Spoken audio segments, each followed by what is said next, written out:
Today we're doing the ultimate Cubaris Spätzweizheit care sheet. Hello creature lovers and welcome to the universe. My name is Martin from Creepy Creatures Universe, and if you enjoy Isopod and other invertebrate content, nail that subscribe button and never miss any cool content about any species. And today we are talking about the Cubaris Spätzweizheit.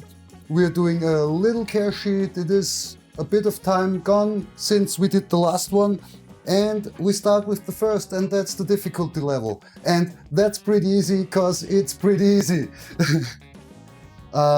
Those little fellas are pretty easy to keep. As you can see, they are kept pretty wet. They are a tropical isopod species, and they are very prolific breeders if you keep them under the right conditions. We will do the bug flip a little later, but now we come to the description. And they are coming from Thailand, which is, origin with Cubaris is always a little bit tricky.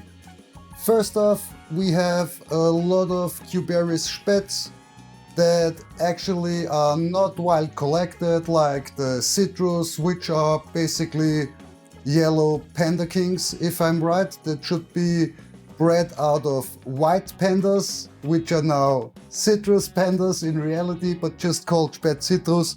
So it's always a thing about origin. The next thing is, the guys who collect them don't want to tell where they collect them because they want to be the only ones who know where to collect them.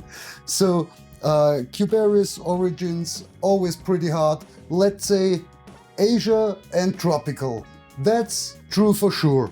But they should come from Thailand, and they get 1.3 centimeters in size, which is about the size of a panda king. Next thing is the setup.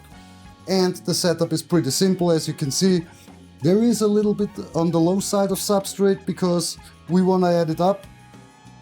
As you can see, that's about 3 to 4 centimeters, I would say. This is our standard 14-liter isopod bin with the standard vents, 2 vents on each side, moss, substrate, and white rotten wood and leaf litter on top. But we already made a video to both how to set up the bin and how to mix the substrate. We will link you both at the end of the video. And that's for the setup. And now when we come to the conditions, we will do a little bug flip and let's see how they do. I would say there are a few inside. And when you look close, they really look like Cubaris Spätz black panda. But if you look close, you can see the difference in color on the white on the sides. That is missing with the Cubaris black panda kings, which is the difference. I think they are pretty similar in size, and it is possible you think the one is the other, but with the white on the sides, it's pretty clear.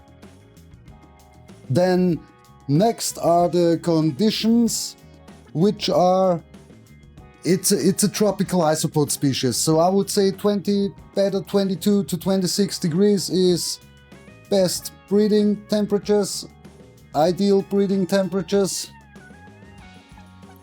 And they should have about 70 to 80% of humidity, which is guaranteed with the moss inside. Next is, and before we come to the next, and in this case Cubaris bins got sprayed. So we spray the Cubaris bins. As you can see, they dry up in the front and stay wet at about 2/3 of the enclosure. And normally we only water the moss, but with Cubaris we give the bin a spray. Next is food, and as you can see, their main diet, like 99% of most isopods, is rotting plant material, so leaf litter, white rotten wood, but also fungus, And when we feed carrots or other veggies or proteins, in reality that's a treat. Next important thing is calcium. We use animal calcium for cattle, cows and such things. That is pretty cheap in big bags, 40 kilo bags. It works pretty good. A lot of the Cubaris species are coming from limestone caves or are living near limestone caves, so always mix in a good amount of calcium into the substrate. Next are the most common mistakes people make, and that's always the same. Too wet. Yes, they are tropical species, but they are land isopods, not water or marine isopods, so no need for a swamp inside. Wet, but not, or humid, but not wet. Next thing is the exact opposite, too dry. Yes, they are tropical isopods, so they need about 70 to 80% humidity, which means the substrate should not crumble under your fingers. Then it's too dry. And next of the most common mistakes, in my opinion, is not enough airflow. With these 4 vents, the airflow is definitely enough for a tropical environment, moist environment. We learned in this room we have to go with 3 vents for species that don't like it that wet, like the Cubaris. But for the Cubaris, the 2-vent setup is perfect. Next, interesting facts. When it comes to Cubaris, I already made a video the trash can genus Cubaris. So the genus Cubaris is a mess, and so you need to really look up every Cubaris species you want to keep for the conditions. I mean, Ardentiella was in the Cubaris genus and they live arboreal, so you know what I mean. And the next pretty interesting thing is that they look a lot like black panda kings, but I already told you that. And my final thoughts on Cubaris Spätzweizheit. I know there are a lot of species out there with much more coloration that look, for most people, more interesting or good or whatever, but this Cubaris Spätzweizheit are really easy to keep, and if you want to start breeding Cubaris species, you should consider them as a beginner species. They are not that often in the hobby like the Panda Kings, which are also a really good beginner species, and I think there can come some really cool color morphs out of them because of the whole dark color they have. When morphs appear, it will be getting pretty interesting, I think.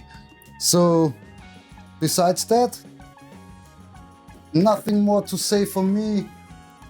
Besides, wish you all the best. See you in 3 days. Don't forget to hit that subscribe button and see you in the universe. Bye bye.